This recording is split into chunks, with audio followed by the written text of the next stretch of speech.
Hello my YouTube family, welcome back to another blog. तो guys आप सब कैसे हैं? होप आप सब बहुत अच्छे होंगे, मस्त होंगे, स्वस्थ होंगे। तो गाइस अगर मैं आ गई अपनी बेबी बॉय के सिम्टम्स आप सबके साथ शेयर करने, और ये मेरी रियल प्रेगनेंसी जर्नी है जो मैं आप सबके साथ शेयर कर रही हूँ। और मैंने 2 मंथ से लेकर 8 मंथ तक अपनी जर्नी पिछले ब्लॉग में शेयर किया। वहाँ पे आप सबके बहुत सारे कमेंट्स आ रहे हैं तो जिनका मैं रिप्लाई नहीं कर पा रही हूँ, तो मैंने सोचा चलो क्यों ना सबसे पहले मैं इस ब्लॉग में आप सबकी रिप्लाई कर दूं कि मेरे क्या क्या सिम्टम्स थे। मैं वही सिम्टम्स की रिप्लाई करूंगी जो मेरे केस में मेरे बेबी बॉय के टाइम में था। अदरवाइज़ मैं और क्वेश्चन कट कर दे रही हूँ। जो सिम्टम्स मेरे में नहीं थी वो सब मैं आपके साथ नहीं शेयर कर पाऊँगी, बिकॉज उस सिम्टम्स के बारे में मुझे नहीं पता, और जिस चीज़ में मुझे नॉलेज नहीं होता उस चीज़ के बारे में मैं रिप्लाई नहीं कर पाऊँगी। इसके बाद मैं आपसे 9 मंथ की जर्नी शेयर करूँगी। आप मेरे 9 मंथ में क्या क्या चेंजेस आया था मेरे बॉडी में, और मेरे सिम्टम्स में क्या क्या चेंजेस हुआ था, वो सारी चीज़ें। यहाँ पे मैं लाइन अपना लैपटॉप, तो इसको पहले ऑन कर लेते हैं। ऐसा आप लोग के जो भी क्वेश्चन होते हैं मैं प्रॉपर तरीके से अपने सिम्टम्स वगैरह शेयर करी हूँ, बट फिर भी आप लोग शायद ब्लॉग को वॉच नहीं करते हैं प्रॉपर तरीके से, इसलिए आपको क्वेश्चन करने की ज़रूरत होती है। बट फिर भी हम हमेशा कोशिश करते हैं कि आप लोगों की हेल्प कर सके। और आपके बहुत अच्छे अच्छे भी कमेंट आते हैं, बहुत सारे लोग के ऐसे कमेंट सिम्टम्स मेरे से मैच हो रहे हैं और मेरी क्यूरियोसिटी और ज़्यादा बढ़ रही है। और 9 मंथ में मेरी इतनी ज़्यादा क्यूरियोसिटी हो जाती है कि जल्दी से मेरा बेबी आ जाए, मैं उसे देखूँ। तो ये टाइम तो अपने हिसाब से ही चलेगा। और आप लोग बहुत प्यारे प्यारे कमेंट्स करते हैं कि आपके सिम्टम्स मेरे से मैच हो रहे हैं, और बहुत सारे लोग नेगेटिव कमेंट्स भी करते हैं कि मैंने शायद अपने किसी ब्लॉग में बोला था कि मुझे बेबी बॉय ही चाहिए था, तो वहाँ पे किसी ने कमेंट किया है कि कैसी घटिया सोच है आपकी, एन वगैरह वगैरह जो भी उन्होंने कमेंट किया है। जो भी है, मैं नाम यहाँ पे आपका नहीं ले रही हूँ, बट उन्होंने मुझे ऐसा बोला था कि आपका फर्स्ट बेबी है, तो फर्स्ट बेबी में तो सोचता है कि इंसान कुछ भी हो जाए, बट आप कैसी माँ हैं, कैसी आपकी घटिया सोच है, ऐसा करके उन्होंने कुछ बोला था मुझे। तो चलिए ठीक है, वो ये उनके थॉट्स है, उनकी लैंग्वेज है, बट यहाँ पे मैं उनको कुछ बोलने नहीं आई हूँ कि मैं उनको कुछ बोलूँगी, और मैं यहाँ पे उनका नाम भी नहीं ले रही हूँ। बट हम सिर्फ इतना जानते हैं कि हर किसी को अपनी नीड होती है। जैसे आप लोग को क्या चाहिए तो आप वही वीडियो प्रॉपर तरीके से उठा के देखोगे ना। और अगर आपको बेबी गर्ल चाहिए तो आप बेबी गर्ल के सिम्टम अपने से मैच करेंगे ना, आपको बेबी बॉय चाहिए तो बेबी बॉय के सिम्टम्स मैच करेंगे। बट हमें एक ही करना था, इसलिए हम हमारे मन में हमेशा से थॉट था कि मुझे बेबी बॉय हो जाए ऐसा करके। तो मैं उनको कुछ नहीं बोल सकती, उनकी सोच है, वो क्या बोल रहे हैं हमें। तो बातें बहुत नहीं करते हैं, सिम्टम्स स्टार्ट करते हैं। आप लोग अपने से भी मैच करिएगा कि हो सकता है आप सबके सिम्टम्स मैच हो जाए। जो जो सिम्टम्स मेरे में थे वो सारे सिम्टम्स आप सबके साथ शेयर कर रही हूँ।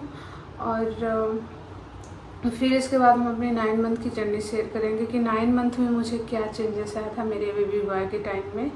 और मेन आपका 9 मंथ ही होता है, वहाँ पे आपका FHR लेवल क्या था, और आपके प्लेसेंटा की पोजीशन क्या थी, आपके बेबी का वेट क्या था, आपके हाथ पैर में क्या चेंजेस आए थे, ये सारी चीज़ें। तो चलिए स्टार्ट करते हैं। सबसे पहले हम क्वेश्चन पढ़ते हैं।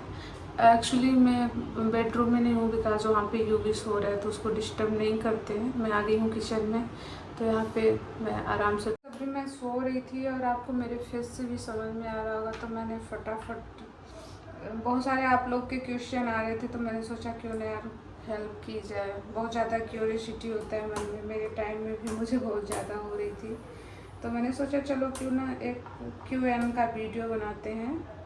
और हो सकता है कि आप सबको भी इंतज़ार रहता हो हमारे वीडियो का, और मैं प्रॉपर तरीके से वीडियो नहीं कर पा रही हूँ बिकॉज जैसे मैंने बताया कि यूवी है, छोटा है, तो इतना ज़्यादा नहीं हो पा रहा है मेरे से। बट फिर भी हम ट्राई करते हैं कि सारे क्वेश्चन और कमेंट, बाकी आप लोग के कमेंट्स मैं पढ़ती हूँ जब मुझे टाइम मिलता है, और कुछ कुछ लोगों के रिप्लाई भी करती हूँ कमेंट में ही, और जिनका नहीं कर पाती हूँ तो मैं प्रॉपर तरीके से ब्लॉग ही बनाने की कोशिश करती हूँ कि उस टॉपिक पे ब्लॉग बनाया जाए, जो टॉपिक मुझे समझ में आता है कि हाँ ये यूज़फुल है, शायद ये सिम्टम्स है, तो उसमें कोशिश करती हूँ कि। तो सबसे पहला कमेंट पढ़ते हैं, नाम नहीं कर रही हूँ, जो जो यूज़फुल कमेंट हैं वो मैं यहाँ पे रख ली हूँ। तो किसी ने पूछा कि दीदी आपका बेबी किस साइड ज़्यादा मूवमेंट करता था, तो शायद मैंने अपने किसी ब्लॉग में बताया था जो मेरा बेबी बॉय वाला सिम्टम्स है, वहाँ मैंने अपने सारे सिम्टम्स शेयर किया है जो जो मुझे ऐसा लगा कि आप सबके साथ शेयर करना चाहिए। स्टार्टिंग जब मैंने कंसीव कर रखा था वो नाभि के नीचे था, और फिर जब तक मैंने बेबी बॉय डिलीवर नहीं किया तब तक राइट साइड ही मूवमेंट थी उसकी, कभी लेफ्ट गया ही नहीं। मुझे कभी अपने बेबी की मूवमेंट लेफ्ट साइड नहीं फील हुई, और हमेशा से राइट साइड ही मूवमेंट उसकी फील हुई है। और कब फील हुई है ये भी बता दूँ, 5 मंथ कंप्लीट होने के बाद 6 मंथ में। आई होप कि आपके कमेंट का रिप्लाई मिल गया होगा। यार मैं सारे अपने सिम्टम्स शेयर किए हूँ, आप चाहे तो हमारा प्रॉपर तरीके से ब्लॉग वॉच कर सकते हैं, बट हो सकता है कि नए लोग जुड़ रहे हो तो उनको नहीं पता हो, तो देन यहाँ पे मैं बता रहा हूँ कि मेरे बेबी की जो मूवमेंट थी वो ऑलवेज टाइम राइट साइड ही फील होती थी। सेकेंड क्वेश्चन है आपके प्लेसेंटा की पोजीशन क्या थी।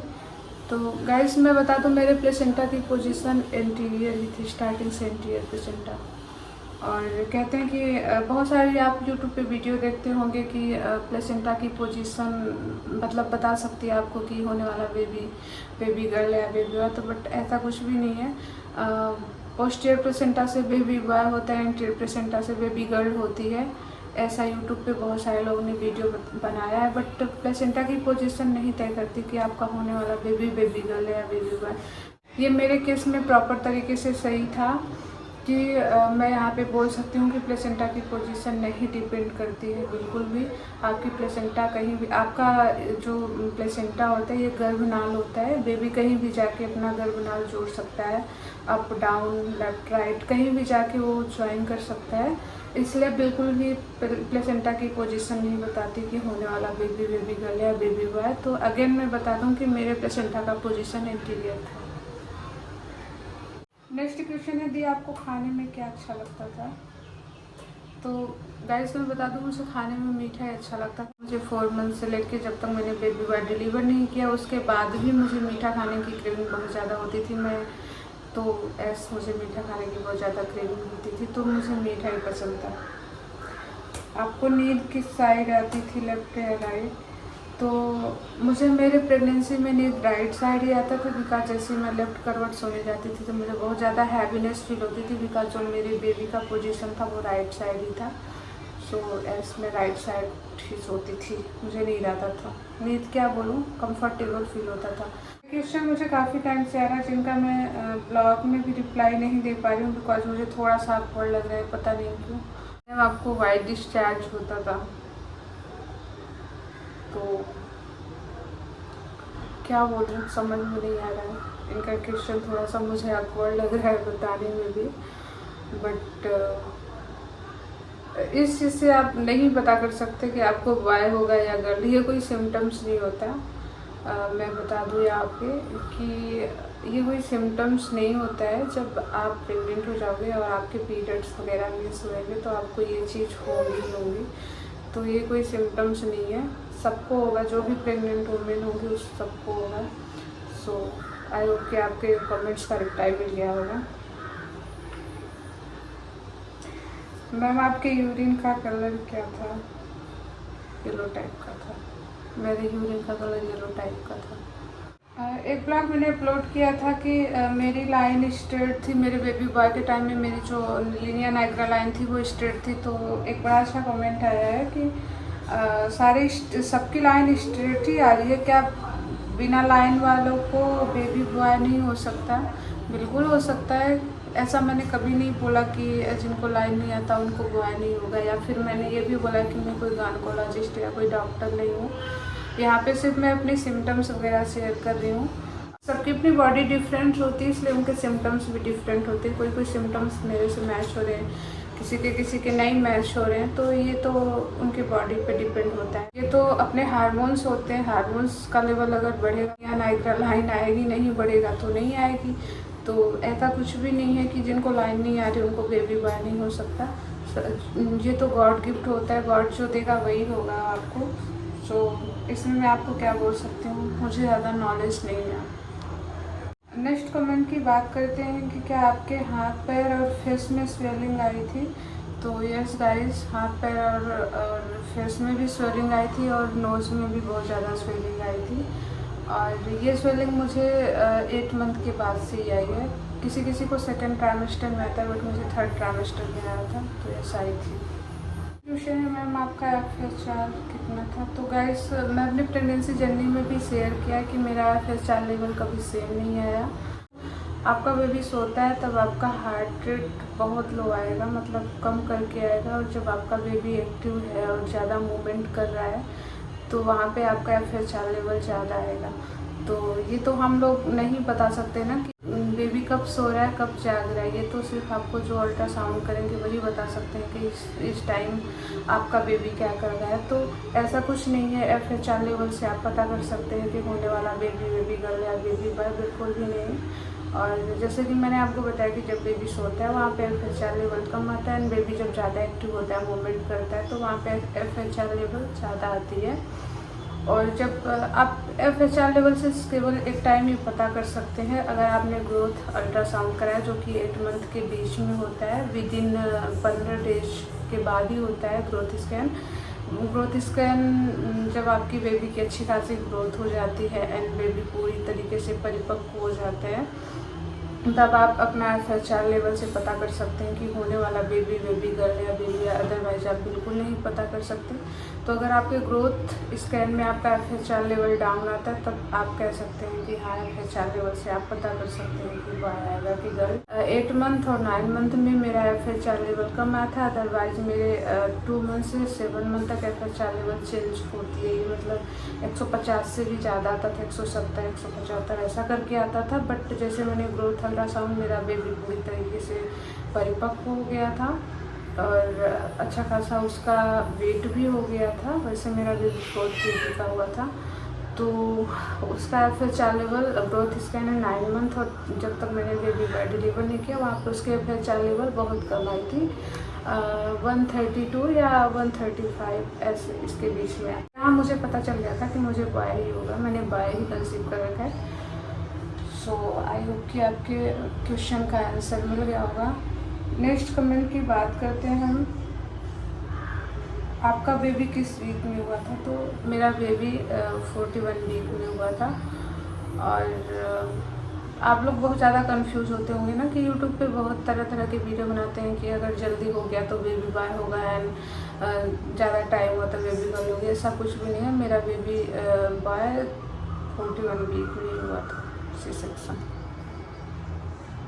आप सबके जो भी कमेंट्स थे मैंने रिप्लाई कर दिया, जितना मेरे सिम्टम्स थे वो सारे सिम्टम्स के कमेंट रिप्लाई कर दिया। बट जैसे मैंने आपको बताया था ब्लॉग में कि जो मेरे सिम्टम्स नहीं थे वो कमेंट में बिल्कुल रीड नहीं करूँगी। बाकी जो मेरे सिम्टम्स थे वही मैं आप सबके साथ शेयर कर सकती हूँ, अदरवाइज कोई एक्स्ट्रा सिम्टम्स को नहीं शेयर कर सकती।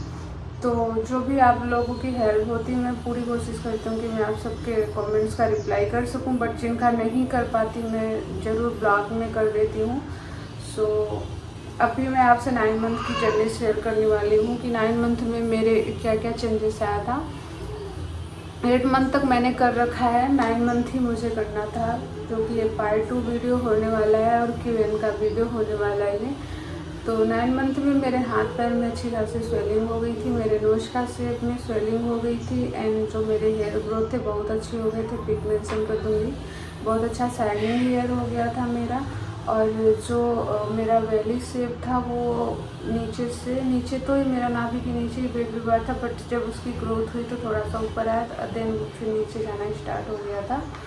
और मेरे कमर में बहुत ज़्यादा पेन, और मेरे नाभि के निचले वाले हिस्से में बहुत ज़्यादा पेन, और मेरे राइट पैर में बहुत ज़्यादा पेन हुआ करता था उस टाइम पे। और देन मुझे राइट साइड ही बहुत अच्छी नींद आती थी उस टाइम भी। और ये सारे सिम्टम्स मेरे 9 मंथ में थे। और मेरा जो FSR लेवल था 132 ही था। ग्रोथ स्कैन से लेके 9 मंथ 10 मंथ तक जब तक मैंने बेबी बॉय डिलीवर नहीं किया, मेरा FSR लेवल 132 या 135 इसके बीच में आया था, क्योंकि 9 मंथ में मैंने 3 अल्ट्रासाउंड कराए थे।